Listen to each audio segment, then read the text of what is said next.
তোমাকে না জানিয়ে তোমার এই কালো কুচকুচে চুল আমি সাদা করে দেব, রুখতে পারবে? তোমার এই চোখের লাল চাহনি আমি ঝাপসা করে দেব, ঠেকাতে পারবে? তোমার এই লোহার মতো মজবুত দাঁত 32টা 16 একটা একটা করে ট্রান্সফার করিয়ে দেব, তোমার কাছে কোনো পারমিশন নেব না, ধরে রাখতে পারবে? এইভাবে আস্তিন গোটানো, মাসেল ফোলানো, ধরে রাখতে পারবে তো? এরকম করবে না তো? এইভাবে এরকম হবে না তো? সামনে এসে একটা পান দিচ্ছে, এই হাত, চাচা এই হাতটা নিলেন, এই হাতটা, বলে না রে বাবা দেখ না, চিমটি কাটিতে কিচ্ছু নেই।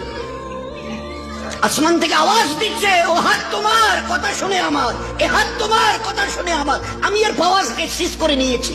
এই দুটো পা যদি হনন হনন করে হেঁটে চলো, খালি একটা পায়ের যদি সামান্য একটু প্যারালাইসিস করে দিই না, তো জীবনভর করে হাঁটতে হবে।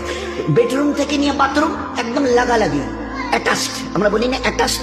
তো এই বেডরুম থেকে নেমে বাথরুম কত 4-5 হাত, বেডরুমের দেয়াল আর এটাই হচ্ছে বাথরুমের দেয়াল, মাঝখানে একটা দরজা, এখান থেকে উঠে ওই ঘর রুমটাতে পারবে?